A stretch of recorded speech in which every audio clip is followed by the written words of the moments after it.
సరే.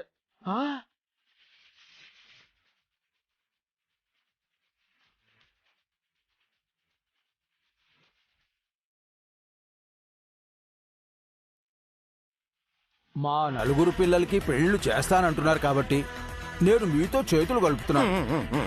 ఇదిగో పెళ్ళయ్యే వరకు నలుగురు ఒకే మాట మీద ఉండాలి. లేదంటే ఈ విషయం బయటికి పోయిందంటే మన అందరం జైలుకు పోతాం.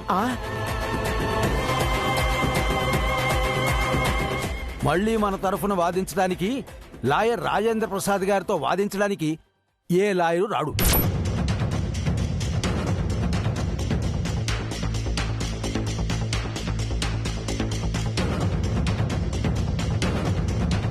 ఓకే.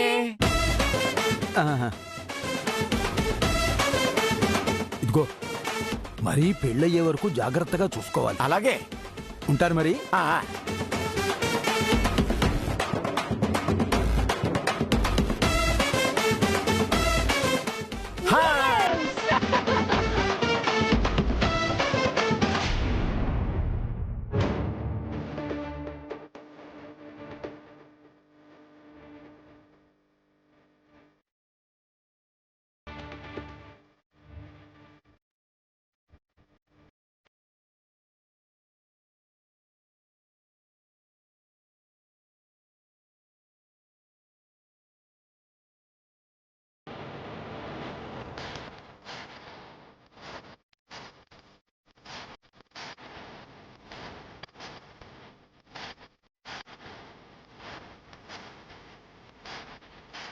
కూర్చోండి.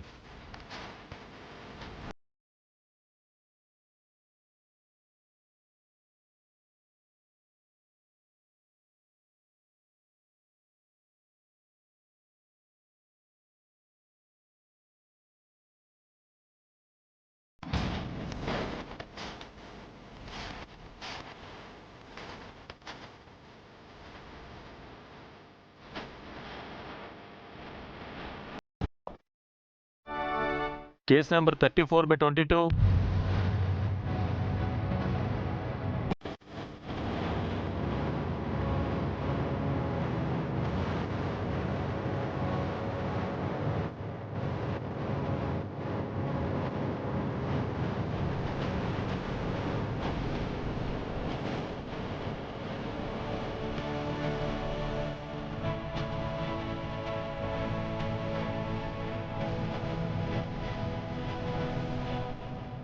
Yes, proceed.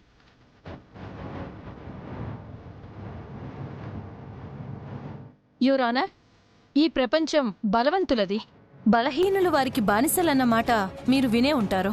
ఈ కేసు విషయంలో సరిగ్గా అలాగే జరిగింది.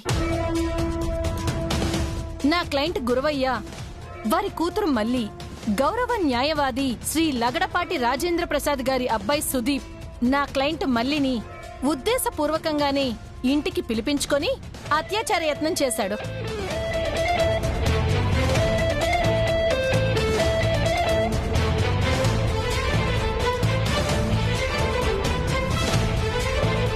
తన తండ్రికున్న పేరు, డబ్బు, పలుకుబడితో ఈ కేసు నుంచి బయటపడాలి అని అనుకున్నాడు.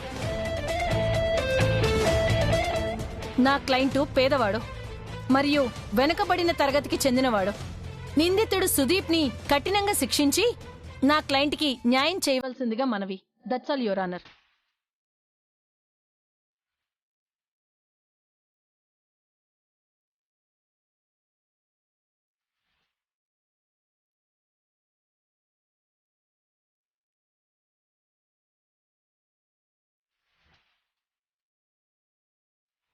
Any cross examination?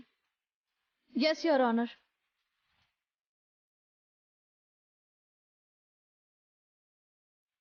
వీరిని కొన్ని ప్రశ్నలు అడగడానికి అనుమతినివ్వాల్సిందిగా కోరుచున్నాను. Proceed.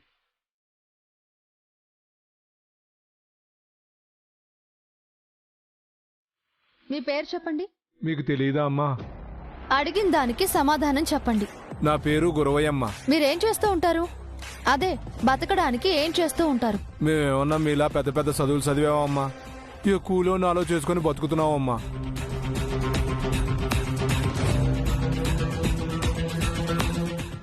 మీకు లాయర్ రాజేంద్ర ప్రసాద్ గారు ఎప్పటి నుంచి తెలుసు? ఓ 5-6 ఏళ్ళగా తెలుసమ్మా. ఎలా తెలుసు? ఆయన గురించి తెలియంది ఎవరికమ్మా? మీకు ఎలా తెలుసు అని అడుగుతున్నాను. ఓ కేసు పని మీద సార్ని కలిశాను, అలా పరిచయం అయింది. తర్వాత? మా పిల్ల పెళ్లి కోసం సార్ని డబ్బు సాయం అడిగాను, ఇచ్చారు. ఎంత ఇచ్చారు? ఆ, అది సుమారు 1,00,000 రూపాయలమ్మా. అంత డబ్బు మీకెందుకు ఇచ్చారు? ఏంటి ప్రసాద్, చూస్తుంటే దివ్య నిన్ను ఇరికించేలా ఉంది. ఏమీ ఇరికించదు, నువ్వు కాముగా ఉండు. చూడు, అయినా ఆడపిల్ల పెళ్లికి సాయం చేయమంటే ఎవరైనా 5,000 10,000 ఇస్తారు. అలాంటిది లాయర్ రాజేంద్ర ప్రసాద్ గారు మీకు 1,00,000 రూపాయలు ఇచ్చారంటే ఏదో కారణం లేకుండా ఎందుకు ఇస్తారు?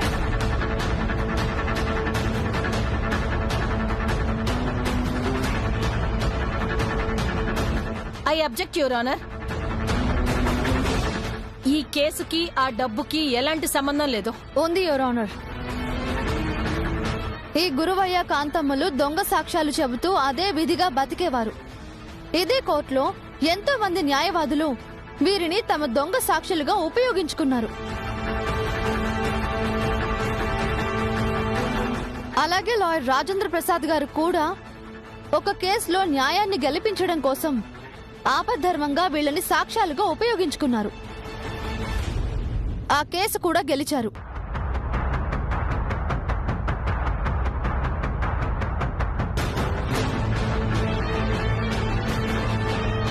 న్యాయం గెలిచింది అన్న ఆనందంలో లాయర్ రాజేంద్ర ప్రసాద్ గారు వీళ్ళ ఆడపిల్ల పెళ్లి నిమిత్తం 1,00,000 రూపాయలు ఇచ్చారు.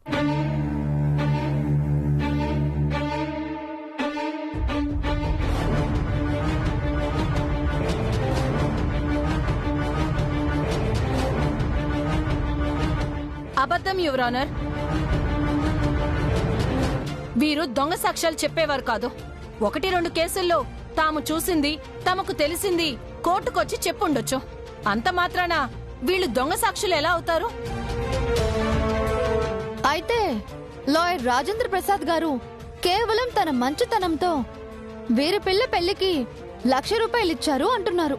అయ్యుండొచ్చు. అయితే అలాంటి మంచి వ్యక్తి కొడుకు దీపు వీరి అమ్మాయినెందుకు అత్యాచారం చేస్తాడు?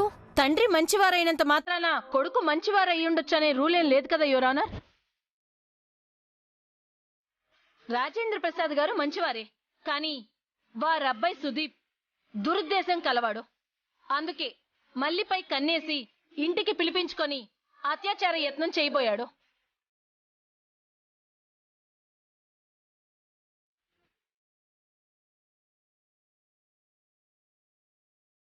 ఆ విషయం బయటికి పొక్కకుండా లాయర్ రాజేంద్ర ప్రసాద్ గారు వీరికి డబ్బులు ఇవ్వాలనుకున్నారు. కావాలంటే లాయర్ రాజేంద్ర ప్రసాద్ గారిని బోన్లోకి పిలిపించి అడగండి యువర్ ఆనర్.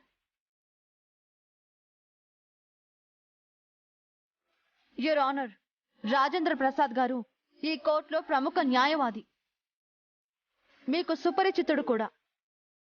ఎన్నోసార్లు న్యాయం పక్షాన ఉండి వాదించారు. అలాంటి గొప్ప వ్యక్తిని బోన్లోకి పిలవడం సబబు కాదని నా అభిప్రాయం. Yes, I agree.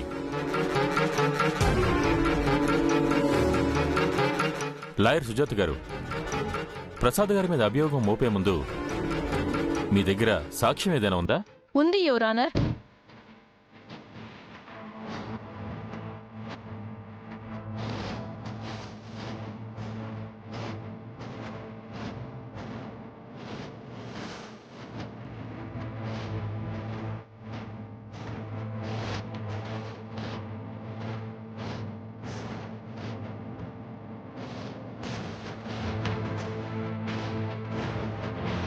మీరు అడిగిన ₹1,00,00,000 ఇస్తా.